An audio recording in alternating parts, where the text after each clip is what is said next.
Stop scrolling for a second. Look out the window. If you live in a city, look at the skyline. You see those magnificent glass towers piercing the clouds? You see those shiny monuments of capitalism?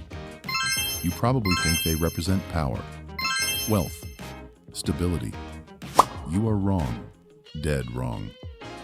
What you are looking at is the largest graveyard in financial history. Those buildings are not assets anymore. They are giant, vertical coffins. And inside them, a $1.5 trillion bomb that is ticking down to zero. Let me explain the joke. And trust me, it is a very dark joke. For the last decade, developers and banks played a game. It was called free money. Interest rates were at zero. You could borrow $1 billion, build a skyscraper, and as long as you could find a few tech companies to rent the floors, you were a genius. The value of the building only went up. Everyone was popping champagne. Everyone was buying yachts. It was a beautiful hallucination. But then, two things happened. First, a bat soup incident sent the entire world home. We realized we prefer working in our pajamas. We realized that commuting 2 hours to sit in a cubicle is actually a form of torture. So we stopped going back. The offices stayed empty. The tumbleweeds started rolling through the lobbies of San Francisco and New York. Second, and this is the part that really hurts, the money stopped being free. Inflation hit. Central banks panicked. They raised interest rates. Suddenly, the cost to service the debt on those empty buildings doubled, tripled. So now, we have a perfect storm. We have buildings with no tenants, bringing in no money, owing massive debts that are getting more expensive every single day. Imagine you bought a Ferrari with a loan, but now the engine has fallen out. You cannot drive it. You cannot sell it because nobody wants a broken Ferrari. But the bank still calls you every month demanding a higher payment than before. What do? You crash. This isn't just a problem for some rich guy in a suit. You might be thinking, who cares if a billionaire loses his shirt? I don't care. Let them burn. That is a cute thought. But it is naive.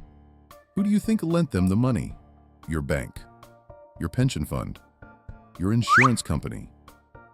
When these towers collapse, the dust doesn't just fall on Wall Street. It falls on your kitchen table. They are trying to hide it. They are pretending the market is just resting. They call it a correction. I call it a massacre. The smart money is already running for the exits, but the doors are locked. In this video, I am going to show you the anatomy of this disaster. I will show you how they are lying to you about the real value of these assets. I will show you why 2026 is the year the music finally stops. I won't promise to save your portfolio, but I will promise you one thing. After this, you will never look at a skyscraper the same way again.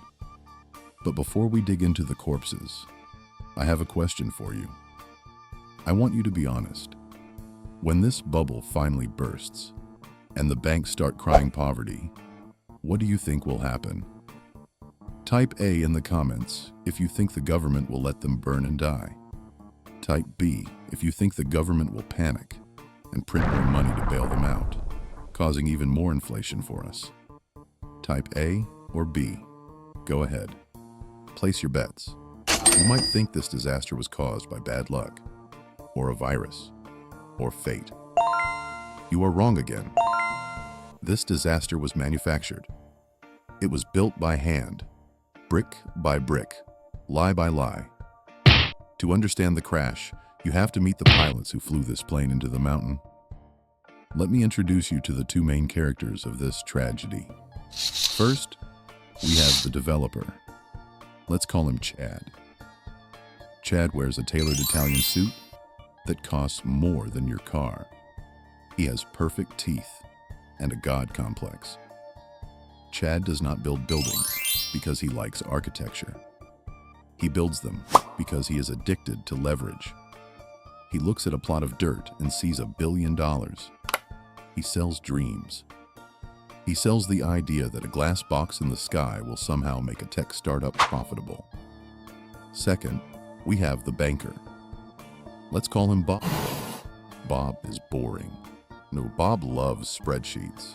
But deep down, Bob is just a drug dealer in a tie. His drug is cheap credit. And for the last 10 years, he has been flooding the streets with it.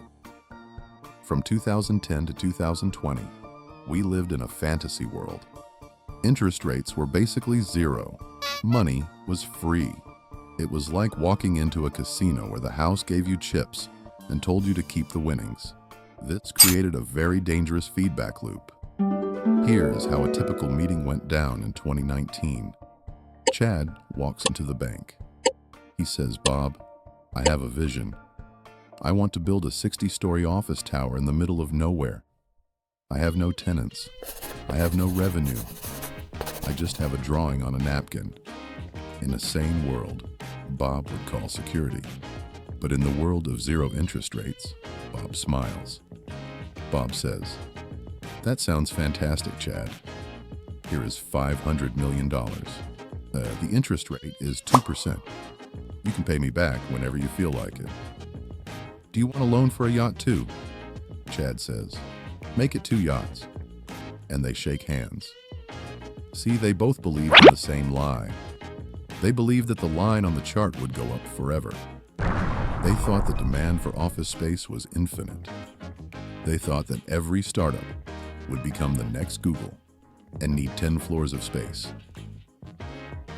They didn't care about occupancy rates.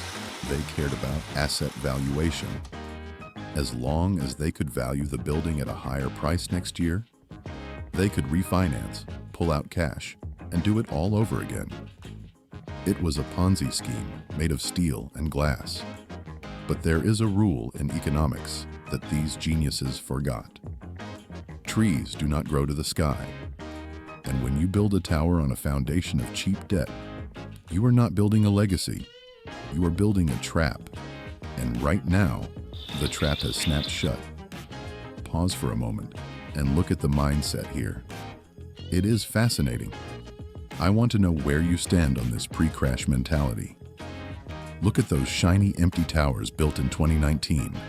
What do you see? Type A in the comments if you see ambition and growth. Maybe they were just unlucky? Type B if you see greed and delusion. They deserve to lose everything. Type A or B. Let's judge them together. This is where the story turns from a comedy into a horror movie. It started with a sneeze, then silence. The streets emptied. The elevators stopped moving. The coffee machines went cold. For the first time in the history, the skyscrapers were just giant, expensive paperweights. We all went home. We bought webcams. We bought sweatpants. And we realized something dangerous. We realized we didn't miss the commute. We didn't miss the open plan office.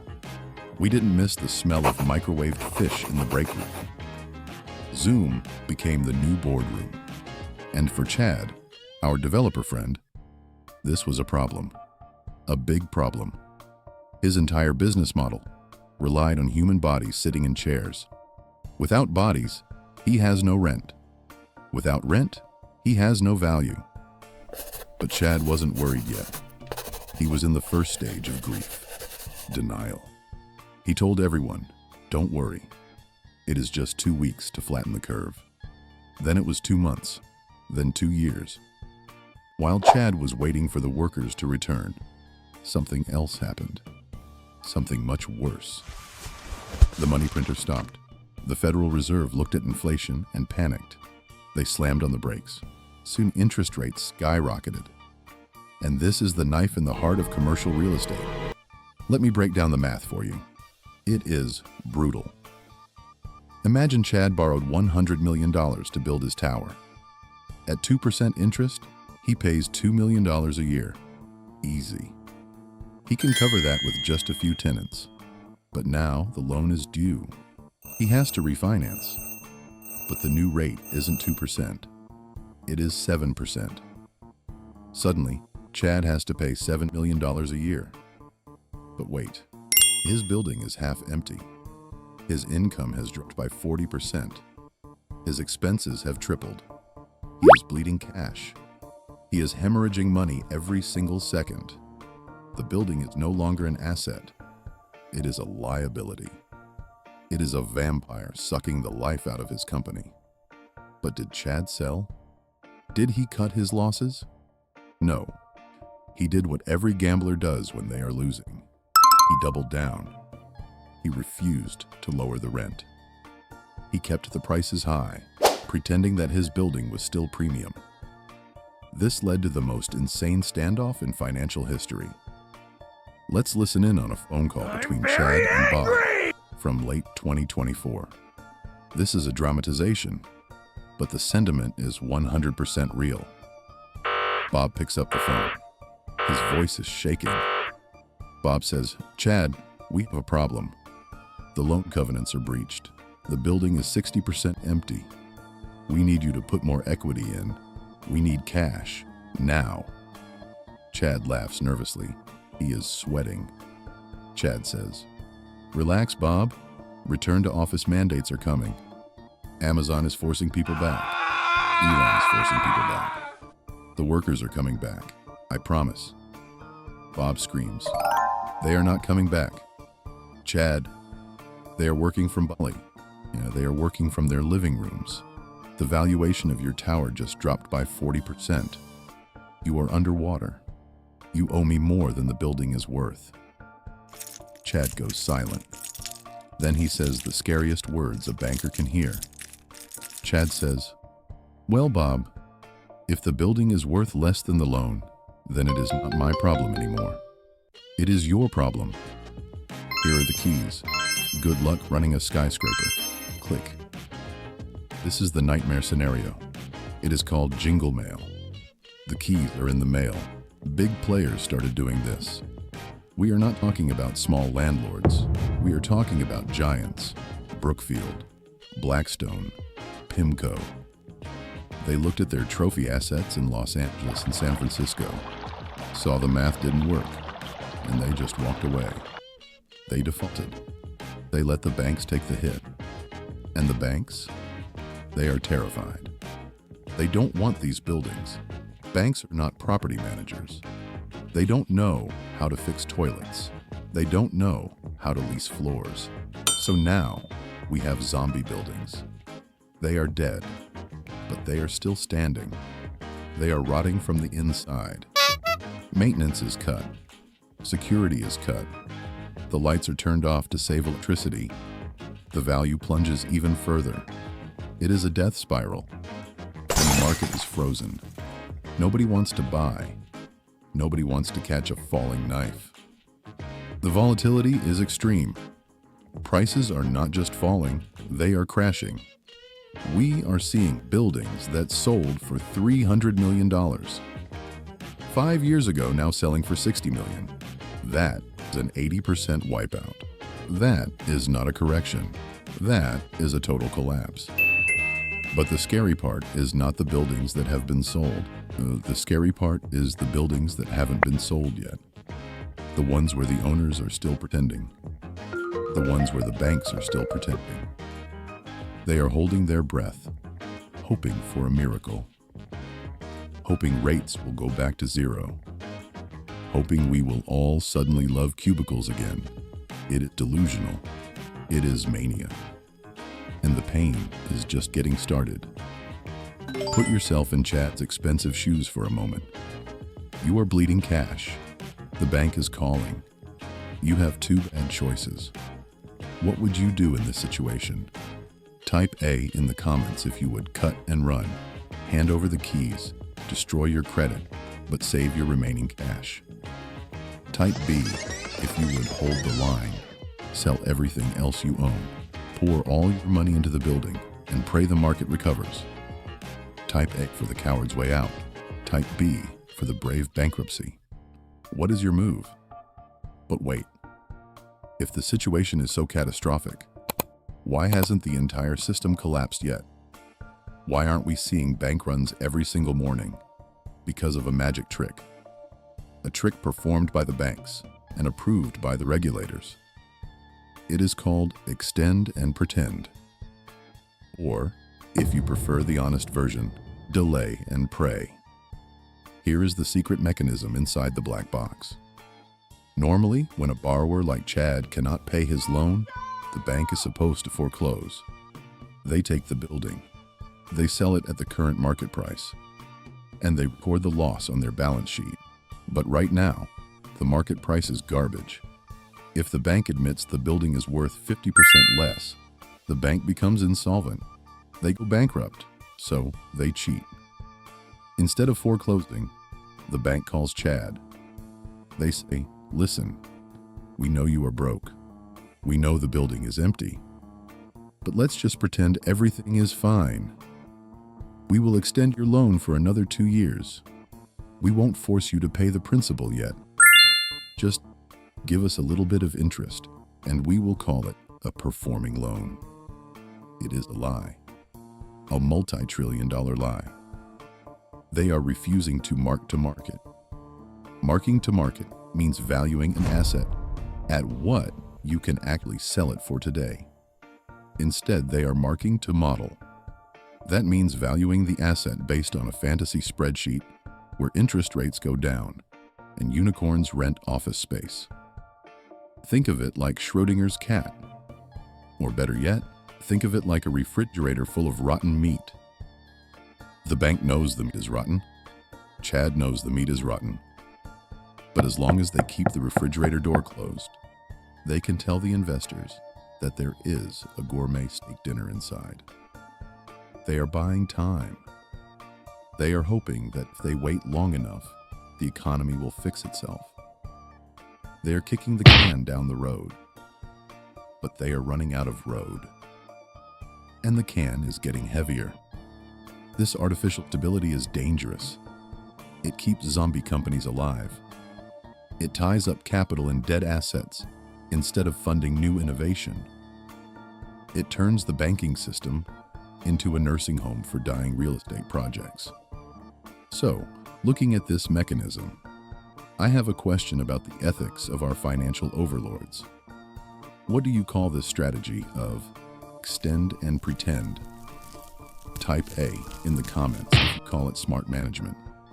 They are preventing a panic to save the economy. Type B if you call it fraud. They are hiding losses and lying to the public. Type A for hero. Type B for villain. Who are the banks, really? But here is the problem with lying about physics. Eventually, gravity wins. And right now, in 2026, the tape is peeling off. The smell of the rotting meat is filling the room. The extend and pretend game has hit a brick wall. It is called the wall of maturities. $1.5 trillion of commercial real estate debt is coming due right now. These loans cannot be extended anymore. The banks need the cash, and the sales have started. It is not a sale. It is a slaughter. You want proof? Let's look at the scoreboard. It is painted red. Look at the AT&T Tower in St. Louis. It is a massive 44-story skyscraper. In 2006, it sold for $205 million. Recently, it sold for $3.6 million. That is not a typo. That is a 98% loss. That is less than the cost of a high-end house in the Hamptons. Look at San Francisco. Office buildings are trading for pennies on the dollar. Investors are buying properties at huge discounts, basically just paying for the land value. The building itself, worthless. This destroys the balance sheets of the lenders. And who are the lenders? It is not the big, too big to fail banks like JP Morgan. They are smart. They got out early. No, it is the regional banks, the small local banks that your grandma trusts. They hold 70% of this toxic debt. They are drowning. We saw it with New York Community Bancorp. We saw it with Silicon Valley Bank. That was just the appetizer. The main course is being served now. Stock prices of regional banks are plummeting. They are hoarding cash. saying they are refusing to lend to small businesses because they are terrified of their own real estate portfolios. This causes a credit crunch. It slows down the entire economy. So, Chad goes bankrupt. Bob gets fired. The bank collapses or gets swallowed by a giant. And the investors? The people who bought safe real estate bonds? Wiped out. It is a transfer of wealth. From the naive public who believed the narrative to the sharks who waited for the blood in the water, the crash is not coming. The crash is here. We are just living in the slow-motion wreckage.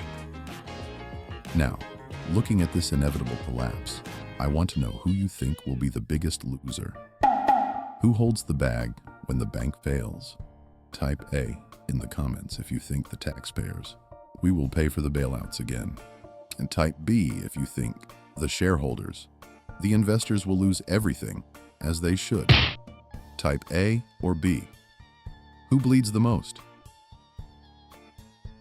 So, what do you do when the sky is falling? Do you stand there and look up with your mouth open? Or do you find a helmet? The system is rigged. It always has been. The developers take the fees, the banks take the bailouts, and the average person takes the inflation. I cannot stop the crash. I cannot make your rent cheaper, but I can help you spot the next trap before you step into it. On this channel, we don't sell dreams, we dissect nightmares. We look at the ugly truth of money, investing, and the games the rich play.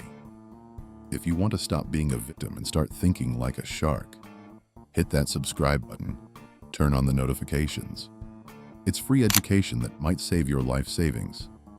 And now, I need your help to pick my next target. I want to expose another massive lie. What should I destroy next week? Type A in the comments for the AI bubble. Is ChatGPT going to bankrupt the tech giants? Type B for the crypto casino, investigating the latest pump and dump schemes targeting Gen Z. Type A or B. You choose the violence. Let's end with a thought about human nature. Throughout history, every great empire has been obsessed with building tall things. The Egyptians had pyramids. The Romans had colosseums. And we have skyscrapers. We build them to show our dominance, to touch the clouds, to say, I am here and I am powerful. But there is a bitter irony in these glass towers. They are built on debt, or they are built on the arrogant belief that the good times will last forever, that the party will never end. But the party always ends.